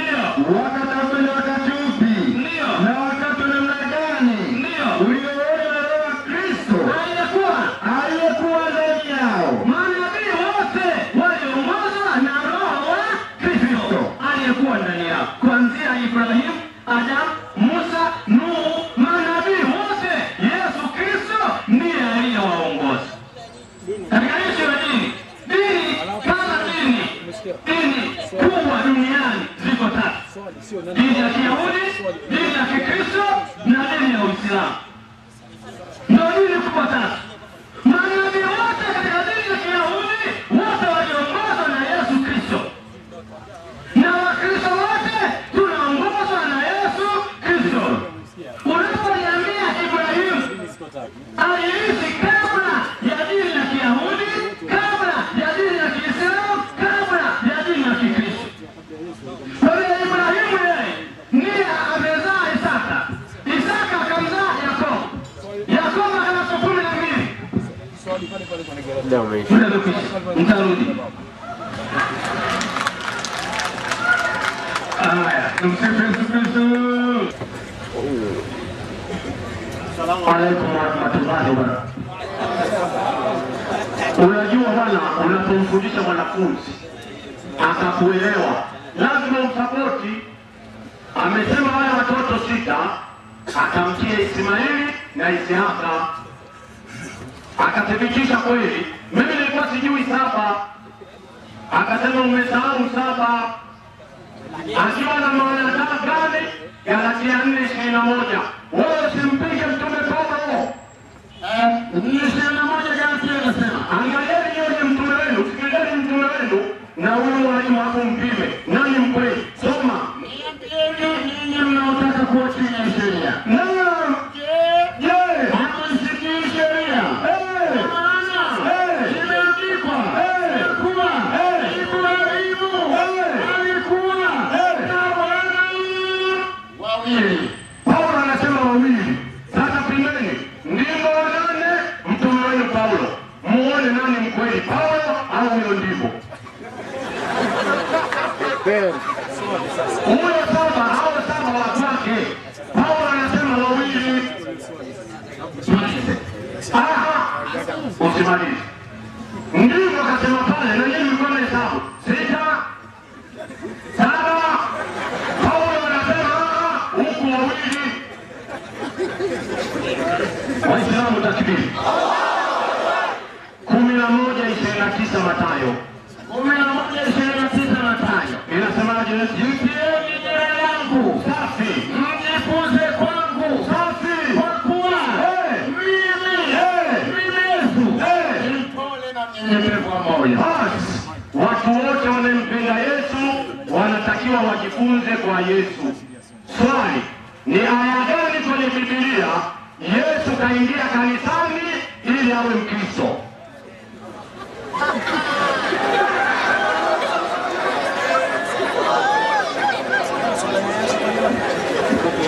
Kimsingi ninavyojua mimi kwamba swali la nyongeza huwa linatokana na majibu ya msingi ambayo mtu amekuwa ameyajibu.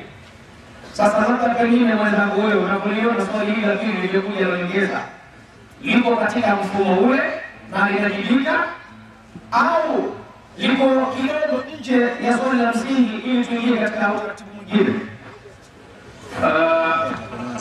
Nashukuru kwa swali lako la kuniuliza kama mwenyekiti. Nilifikiri kuna eneo mada inayosema asili ya Ukristo na ibada zake wa Kristo, lakini kama swali liko linakuja huko, lakini kwa heshima na taadhima ya ndugu yangu mpenzi wa Waislamu Mazinge, ningeomba mwenyekiti mwenza kama ikiwezekana, hebu tulipokee na wewe ulikubali tu kama ni swali. Kimsingi ni kwamba tunapokuwa tunauliza swali likawa limetoka pengine, Ndio hilo tutalikata. Tunaomba swali kutoka kwenu. Mazingi ameishiwa swali. Haya, ubarikiwe. Asante sana. Piga makofi kwa Yesu.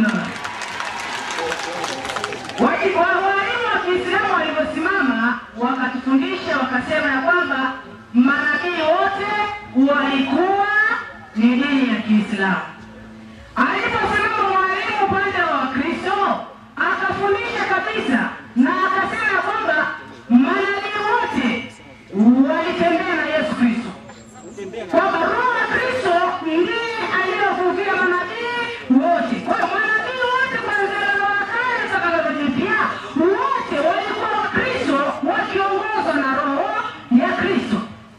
Sasa basi, ili inaonekana kwa hoja ya Uislamu ya kwamba Musa dini yake alikuwa Muislamu, Ibrahim alikuwa Muislamu, Yesu alikuwa Muislamu kwa mawazo yao. Swali langu litakuja ni hivi: je, Nuhu kama alikuwa Muislamu kwa mujibu wa Waislamu, pamoja na Adam kama alikuwa Muislamu kwa mujibu wa Waislamu, je, kitabu chake Nuhu kilikuwa kinaitwaje? Na kitabu chake Adam kilikuwa kinaitwaje? Kama Ibrahim alikuwa Muislamu kwa mawazo ya Waislamu, je, kitabu cha Waislamu cha Sauli Ibrahim kilikuwa kinaitwaje? Sisi wote wa Kristo na Waislamu tunaamini ya kwamba Waislamu kitabu chao kinachoongoza ni Qur'an. Muhammad kitabu chake kinachoongoza ni Qur'an. Wale Waislamu hapa tuambie, je, Ibrahim kitabu chake kilikuwa kinaitwaje?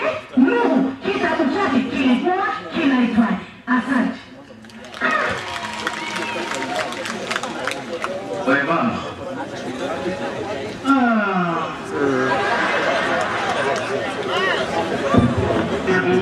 Asante sana. Waislamu takbir. Takbir. Dadangu kauliza swali moja zuri sana. Swali zuri kabisa, tena la nguvu. Bila kupoteza muda, tunahitaji kuweza kupata majibu. Sisi tunasema Nuhu Muislamu, Ibrahim Muislamu. Kitabu chake Ibrahim kinaitwaje? Huyu Nuhu kinaitwaje? Ili tuweze kujua mwongozo wao waliokuwa wanaongozea katika Uislamu. Sasa hivi kipa Kinyogoro.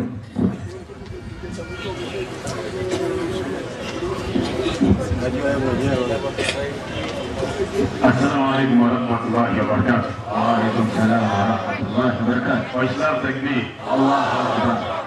Ndugu zangu Waislamu, tuna swali la dada hapa Teresia. Anasema kama manabii wote walikuwa Waislamu, kitabu cha Musa, kitabu cha Yesu, kitabu cha Ibrahim na Nuhu kinaitwaje? Sasa nataka nikupe faida sehemu moja. Vitabu vimeletwa duniani vilikuwa na sababu. Manabii wameletwa duniani walikuwa na sababu.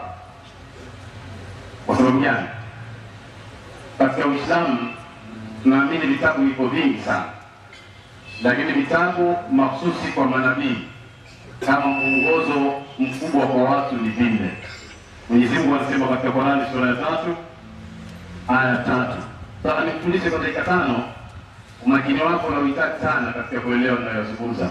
3 Qur'ani inasema, naam, A'udhu billahi minash shaitani rajim. Bismillahir rahmanir rahim. Amekuteremshia kitabu kwa haki. Mwenyezi Mungu anamwambia Mtume Muhammad ameteremshia kitabu kwa haki, kinachosadikisha yaliyokuwa kabla yake. Kinachosadikisha yaliyokuwa kabla yake. Na aliteremsha Taurati. Aliteremsha Taurati na Injili. Na Injili. Kwa hiyo kwanza iliteremshwa Taurati. Akaja Daudi akapewa Zaburi. Akaja Isa au Yesu akapewa Injili. Muhammad akapewa Qur'an. Maelezo haya nitakuja kuonesha katika sura ya 5 aya 48, lakini naomba nitangulize ufafanuzi ufuatao. Adam akiwa duniani alikuwa yeye na mke wake Hawa. Ujumbe wake ulifika kwa watu wake. Alifunuliwa na Mungu aliyotakiwa kuwaonya watu wake. Ulimwengu umeendelea. Alipokuja Nuhu alifunuliwa katika sura ya Nuhu aya ya 1. Ujumbe umefika. Lakini Mungu akaona kuna ulazima wa kuwafundisha watu sheria, kwa sababu Ukristo unakubali kabla ya Torati watu walikuwa hawaishi kwa sheria. Ikaja Torati ndio sheria. Iliteremshwa Torati kwa Nabii Musa. Torati kazi yake kubwa ni moja, kwa sababu wakati wa Adam hakukuwa na kitabu cha kueleza habari zote. Wakati wa Nuhu pia, wakati wa Ibrahimu pia, watu wakaanza kupata habari za Torati. Katika Torati wakaanza kupata habari za kuumba ulimwengu mpaka wakati wa Musa. Ndio maana kuna Mwanzo, kuna Kutoka, kuna Walawi, kuna Hesabu, kuna Kumbukumbu la Torati. Mwanzo katika habari za uumbaji, Kutoka safari ya Misri na Kanaani, alafu Hesabu inafahamika kwa takwimu za wana wa Israeli. Walawi kitabu cha sheria kwa maana ya ukoo unaotoka wanasheria makuhani, alafu Kumbukumbu la Torati, kumbukumbu la zile sheria. Kwa hiyo tumepata kitabu ambacho kinatueleza kutoka wakati wa Adamu mpaka wakati wa Musa. Baada ya Musa, Torati ikawa ndio muhimili. Manabii wote walikuwa wakifuata Torati mpaka alipokuja Daudi akaja na Zaburi, lakini Zaburi haikuwa na sheria, amri na hukumu, ilikuwa na habari njema. Kwa hata Daudi pia aliishi chini ya Torati kwa maana ya sheria. Baada ya miaka mingi kaja Injili kwa Yesu, alikuwa na amri, sheria na hukumu. Injili maana yake ni habari njema. Pia Yesu alikuwa chini ya Torati, kwa sababu Yesu mwenyewe anasema Torati na manabii vilikuwapo. Hata Yohana katika 5:17 Mathayo anasema mbingu na nchi zitaondoka, yodi moja wala nukta moja Torati haitaondoka hata yote yatimie. Baada ya kuondoka vitabu hivyo, ndio Mungu akaleta Qur'ani, kwa sababu vitabu hivi vitatu watu walitia mikono, waliondoa mazuri wakaweka maovu. Mungu akaleta Qur'ani yenye amri, sheria na hukumu kwa ajili ya kusadikisha vile vilivyotangulia. 5:48 Qur'ani. A'udhu billahi minash shaitani rajim. Bismillahir rahmanir rahim. Naam. Na tunakuteremsha kitabu kwa ajili ya kubainisha haki. Imeleta Qur'ani kwa ajili ya kubainisha haki. Inasadikisha vitabu vilivyokuwa kabla yake. Inasadikisha, kusadikisha maana yake ni kukubalisha, kuwashawishi watu wavikubali vitabu vilivyokuwa kabla. Na kuvihukumia kama haya ndio yaliyoharibiwa, na anahukumia kwamba haya yameharibiwa au ndio yaliyosalimika. Kwa hiyo hii ndio kazi ya Qur'ani. Kimsingi Nuhu hakuwa na kitabu kwa maana ya kitabu kama chenye sheria, amri na hukumu. Alikuwa na vitu vinaitwa suhfi, yani vitabu vidogo vya mwongozo kwa wenyewe. Ibrahimu pia kusoma 87:18, inna hadha la fi suhfi al-ula suhfi Ibrahima wa Musa. Walikuwa na vitabu vya wenyewe vinaitwa kwa majina yao, kitabu cha Ibrahim, cha Musa, lakini vitabu mwongozo ni vinne na vilikuja kwa sababu ya kazi maalum kwa wanadamu. Wakati namalizia muda wangu hapa, pameelezwa kwamba Pasaka ni Yesu. Musa aliposherehekea Pasaka, tuliona Mungu kawaambia muda umekwisha. Asalamu alaykum. Wa alaykum salaam wa rahmatullahi wa barakatuh. Mwenyekiti mwenza, nafikiri majibu ndio hayo. Tunasubiria swali la nyongeza. 7:18. Qur'ani 87:18 inasema, hakika haya mnayoambiwa katika Qur'ani yamo katika vitabu vilivyotangulia, vitabu vya Ibrahim na Musa na wengineo. Tumsifu Yesu Kristo. Milele amina. Mimi nimesimama hapa nikauliza swali, nikasema Waislamu wanasema kwamba Nuhu alikuwa Muislamu, Ibrahim alikuwa Muislamu. Nikauliza swali, kama Nuhu alikuwa Muislamu, je, kitabu chake kinaitwaje au kilikuwa kinaitwaje? Alafu nikasema Ibrahim kama alikuwa Muislamu, kitabu cha Ibrahim kinaitwaje? Wakristo tunajua kwamba Torati ya Musa, Zaburi ya Daudi, Injili ya Bwana Yesu Kristo, na vitabu vyote vilivyo wa Kristo. Uongo kweli? Kweli. Sasa waje hapa mwalimu atuambie hicho kitabu cha Nuhu, Nuhu alikuwa Muislamu, kitabu chake kilikuwa kinaitwaje? Alafu Ibrahimu alikuwa Muislamu, kitabu chake kilikuwa kinaitwaje? Kama kila siku tunawaambia Waislamu kwenye sura ile tunasoma tupate aya 6 anasema ihdina sirata al-mustaqim. Tunaambia kwamba ihdina sirata al-mustaqim maana yake tuongoze ile njia iliyooka. Sasa Waislamu kila siku wanasema ihdina sirata al-mustaqim, tuongoze njia iliyooka, tuongoze njia iliyooka. Je, hiyo dini mnayotafuta, hiyo njia ya manabii ni ipi? Kama sio Yesu Kristo anayesema mimi ndimi njia, kweli na uzima. Wakasema Yesu ndiye ndiye manabii, ndiye anazungumza na manabii. Mje hapa mtuambie kitabu cha Nuhu kilikuwa kinaitwaje na hicho kitabu cha Ibrahim kilikuwa kinaitwaje? Sasa chache, nataka majibu.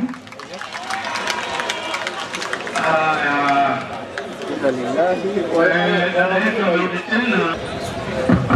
Assalamu alaikum warahmatullahi wabarakatuh. Wanafunzi kawaida wanakuwa tofauti, na pia mwalimu kama mwalimu napata nafasi ya kuelewesha mara pili, na mimi nijifunze pia kutoka kwa mwanafunzi na uwezo wake wa kunielewa haraka. Dadangu, kuna kitu kimoja nimekizungumza sipesi sana. Nafikiri katika Kiswahili ulichotumia kila kitu ulichohitaji nimekidhihirisha.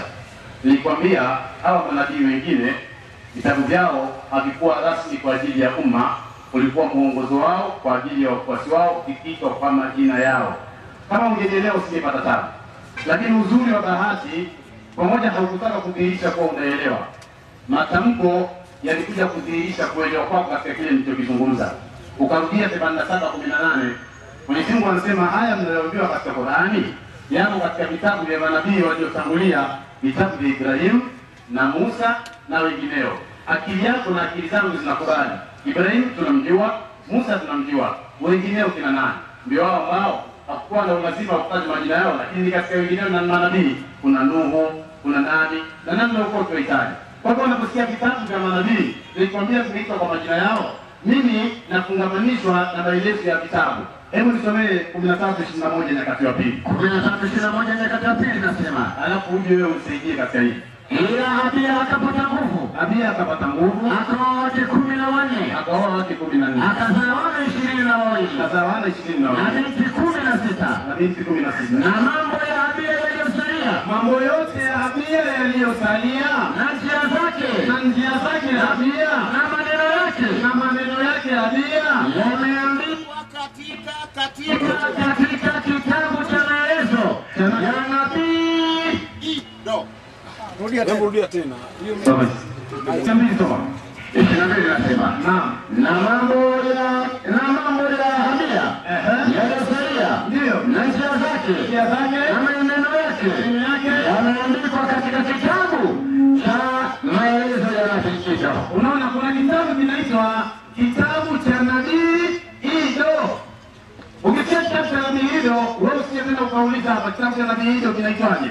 Unaambiwa kinaitwa kitabu cha nabii Ido. Kwa kitabu cha Nuhu kinaitwa kitabu cha nabii Nuhu. Kitabu cha Ibrahim kinaitwa kitabu cha nabii Ibrahim. Lakini vile vitabu muongozo maalum kwa umma vimepewa majina maalum: Torati, Zaburi, Injili na Qur'an. Wewe usituelewa kitu gani? Kwa shida yetu hapa manabii walikuwa dini gani? Mwalimu wako mwenyekiti sasa anafafanua sadako, anasema Torati sio ya Waislamu, ya kina nani sasa? Anasema Injili sio ya Waislamu, ya kina nani sasa? Zaburi sio ya Waislamu, ya kina nani sasa? Ndio maana mmepewa dakika 20 nzima mdhihirishi au kina Daudi walikuwa dini gani. Hatujaona aya hata moja inayosema Daudi alikuwa Mkristo. Hatujaona aya hata moja inayosema Musa alikuwa Mkristo. Mwisho Damian akaja pale akamaliza dini kubwa tatu: Uislamu, Ukristo na Uyahudi. Manabii wa Kiyahudi ni kuanzia Yakobo mpaka Yohana, hao waliongozwa na Roho wa Kristo. Haya manabii wa kwenye Ukristo wako wapi? Kama Yakobo mpaka Yohana walikuwa manabii wa Kiyahudi, na Danieli katamka hapo, sisi kwa mnasikiliza. Anasema dini kubwa tatu. Manabii wa Kiyahudi ni Yakobo mpaka Yohana, waliongozwa na Roho wa Kristo. Tunataka manabii waliokuwa wa Kristo. Hao ni Wayahudi, na umesema dini ziko tatu: Uyahudi, Uislamu na Ukristo. Hao ni manabii kutoka katika dini ya Kiyahudi. Tunataka manabii wa Kikristo wako wapi?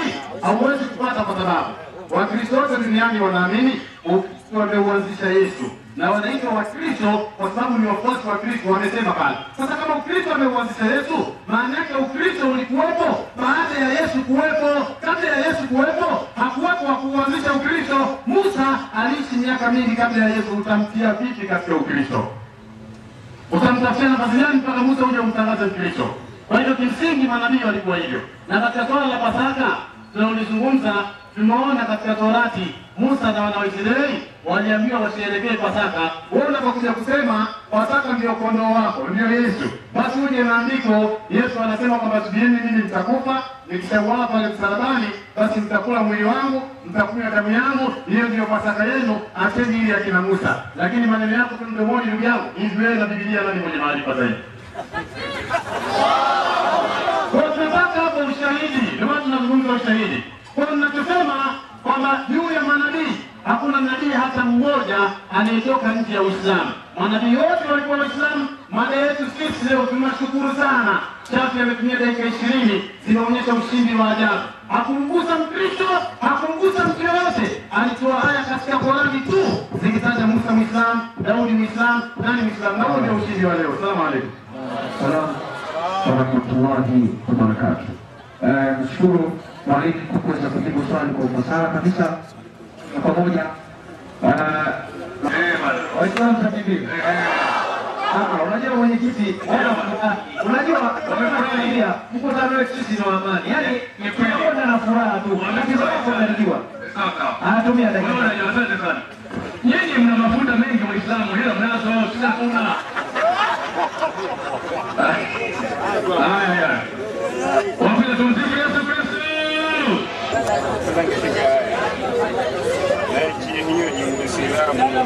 Wale wanafunzi wa darasa maalum. Waislamu wasiondoka, wanaondoka.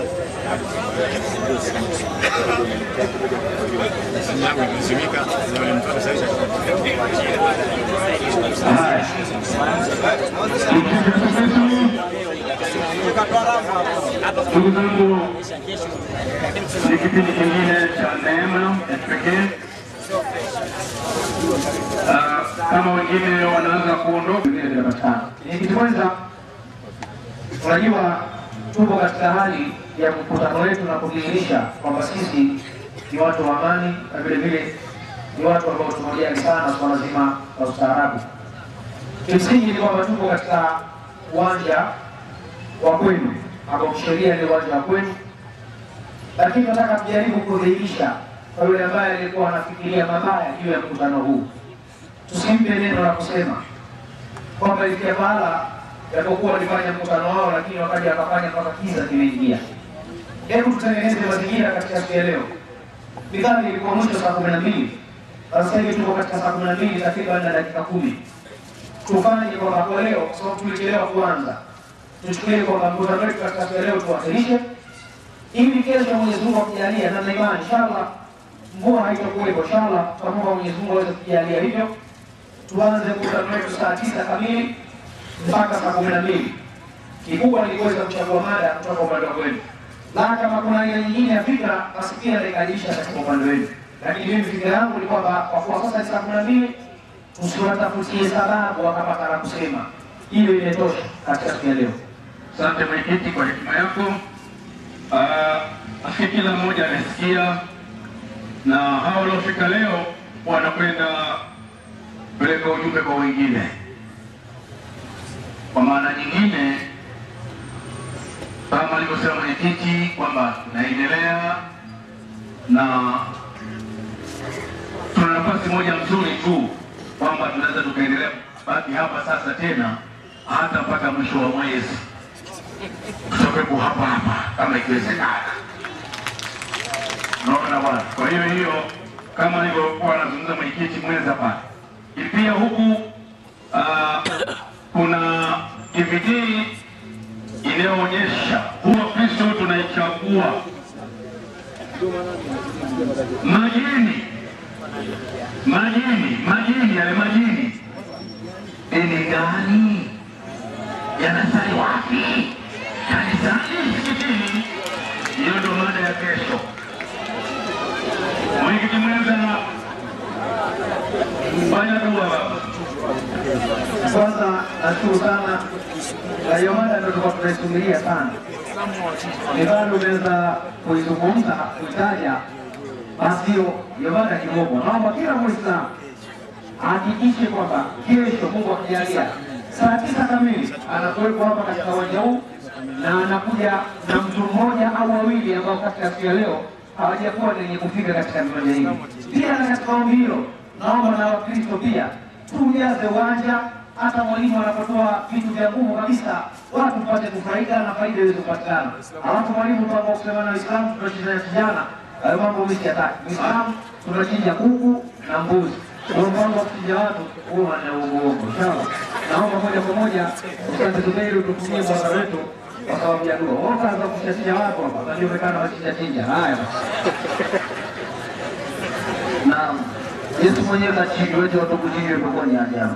Bismillahirrahmanirrahim. Alhamdulillahi rabbil alamin wassalatu wassalamu ala rasulillahi sallallahu alaihi wasallam. Amen. Mwenyezi Mungu tunakuomba utuonyeshe haki kuwa yenye haki na utupe imani ya kuifuata. Amen. Na utuonyeshe ubatili kuwa huu ni ubatili na utupe imani ya kuachana na ubatili huo. Amen. Hakika wewe ni muweza juu ya kila jambo. Amen. Ya Rabbi tunakuomba uturejeshe majumbani kwetu kwa usalama. Amen. Na utulaze kwa ulinzi wako. Amen. Wewe ndio mwenye ulinzi mwenye nguvu. Amen. Ya Rabbi wewe ni muweza juu ya kila jambo. Amen. Ya Rabbi tuendelezee amani na usalama mpaka mwisho ukutane wetu ya Rabbil Alamin. Amen. Wale maadui waweke mbali ya Rabbil Alamin. Amen. Kinge na vikindu vya ibilisi ya Rabbil Alamin. Amen. Hakika wewe ni muweza juu ya kila jambo. Amen. Wewe ni muweza juu ya kila jambo. Amen. Yote unayaweza ya Rabbil Alamin. Amen. Tunakuomba wewe kwa kuwa wewe ndio wa kuomba ilahi karima. Amen. Wa sallallahu ala sayyidina Muhammad wa ala alihi wa sahbihi wa sallam. Alhamdulillahi rabbil alamin. Haya, wale wanaotaka kipya waje wanione hapa. Kwanza napenda kutangaza kwamba DVD zile za somo la jana ambayo leo tumemalizia maswali zipo nyuma huku barabarani na zingine zile kule kwenye shule pale. Na pia kuna kitabu pale kimoja kinasema, je, kati ya Bwana Yesu na Muhammad nani husema Mtume Paulo na Mtume Muhammad, nani aliyepata magugu katika shamba la Bwana Yesu? Kingine kinasema, je, nyama ya nguruwe ni halali kuliwa? Je, Mkristo anaruhusiwa kuchinja wanyama na Muislamu ale? Kingine sura za Qur'ani kwa lugha ya Kiswahili. Alafu kile kingine historia ya Mtume Muhammad na utume wake. Kingine ijue dini, hili ndio somo la kesho. Kingine nini maana ya kafiri na kafiri ni nani kati ya Waislamu na Wakristo. Utazikuta kule na CD ya kwaya pamoja na DVD zile za mdahalo ya kongamano la mwaka jana. La mwisho, bahasha, wale ambao hawajapata bahasha, kama wewe tayari hapo Mungu amekugusa, basi naomba tuishie baada ya kufunga ndio tuletee hapa ili tuweze kuzipokea. Na wale ambao hawajapata wako